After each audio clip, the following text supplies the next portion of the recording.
Hi everyone, I'm here to talk to you today about unplanned pregnancy.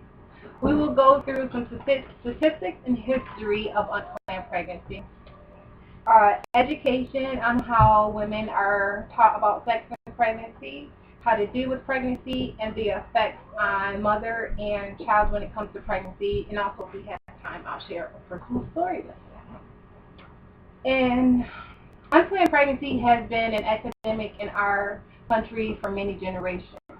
Between 1955 and 1960, the growth in family studies began taking data on pregnancy on married women and their unwanted fertility. Between 1973 and 1982, the National Survey of Family Growth began taking data on women of all marital status because of the growing trend of unwanted pregnancies and missed-time pregnancies. Between 1991 and 2010, women from ages 16 to 19 started with the trend having a high pregnancy of 61.8 of 1,000 teens having unwanted pregnancies, which had a decline in 2010 down to 34.3%. Even though the trends are declining, young women are still at a high risk of having unplanned pregnancies with the ending of a child by the age of 20. Unplanned pregnancies cost our country over $10 billion a year annually. Okay, now we'll talk about some of the demographics of unplanned pregnancy. The Journal of Women's Studies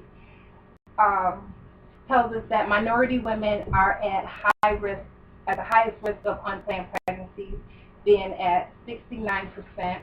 Latino women are about 48%, and white women are about 42%. And there's a growing trend of unplanned pregnancies in lower income urban neighborhoods for women ranging in ages 18 to 24, which these type of populations are well known in states such as Mississippi, California, Delaware, the District of Columbia, Hawaii, and Nevada, which have high incidences of unplanned pregnancy, which these areas have a high population of urban poverty-stricken communities, and most urban communities such as this come from single-parent households. But in higher income neighborhoods or states such as Maine, North Dakota, Vermont, and West Virginia have the lowest incidence of unplanned pregnancies because most people generally come from a moderate to high income household, which most places such as this have two-parent households. When it comes to educating young women about unplanned pregnancy, one of the first places that we see that children are learning about unplanned pregnancies is within the school. Now, the schools have the right to dictate how they want to design their curriculum and what they want to teach the children. But I can think of when I first started learning about sex, it started around 8th grade, and first you had your basic biology classes that taught you about the male and female anatomy and how it works. And then about the same time you got your basic introductory to your health classes, which taught you more in detail of how the penis works and about ejaculation and about the female's menstrual cycle. And within those same health classes, they taught you how to apply a condom, but they taught you things about birth control and the consequences of sex. But with growing trends of unplanned pregnancies in young people nowadays, a lot of high schools, especially in urban areas, are deciding to hand out condoms to the children within the school.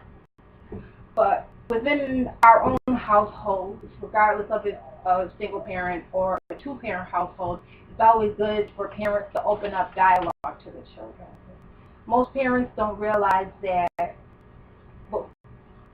if they have a child, they have a talk with a child by the age of 13, the child has had some type of sexual interaction by the time they decide to have a talk. But with opening dialogue and asking questions and stopping misconceptions that teens may have could ultimately affect the rising of unplanned pregnancy. And there are about 3 options of how to deal with an unplanned pregnancy, which is like abortion, carry to term, or adoption. 43% of pregnancies are terminated by abortion, according to data in 2006, with the highest incidence of abortions being among African American women. But actually the abortion rate has decreased since 2001 because it was 47%. And with the same data from 2001 to 2006, data showed that 46% of unplanned pregnancies were carried to term, which luckily it has increased to 48% of women are carrying to terms when it comes to unplanned pregnancy. Whether a woman decides whether to have an abortion or to carry to term, there are a lot of emotional, physical, and financial aspects that affect the woman's life. One of the hardest things for a woman to do when it comes to an unplanned pregnancy is actually raising a child. Now, I found this extremely alarming myself. It costs an average over $500,000 to raise a child up to the age of 17, which we know parenting does not stop at the age of 17. And for women, it also interrupts their education, which brings them into a lower tax bracket that puts them into these poverty-stricken urban communities. And there are a lot of effects on the children because the mothers aren't being well educated. Children from unplanned pregnancies often suffer educational deficits because of the lack of knowledge in single-parent households, and also because there are a very limited number of early childhood education programs that a child is able to get into. And also with limited resources, the parents aren't able to pay out of pocket for child care programs, so they're kind of left to either try the state-funded programs or leave their children with host family or friends. And children from these type of homes also suffer social consequences, which in turn some children become withdrawn, which means they're not able to make friends very easily, or they suffer emotional or behavioral problems.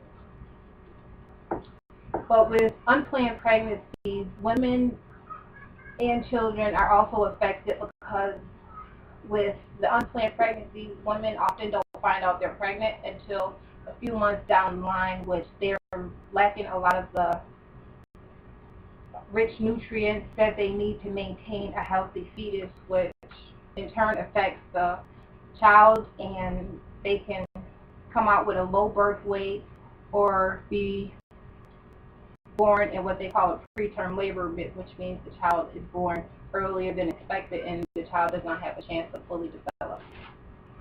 But my brief summary is I fell within these statistics. I was a mother before the age of 20, living in a poverty-stricken neighborhood. I tried my most to rise out of that with working 3 jobs, with living off assistance, and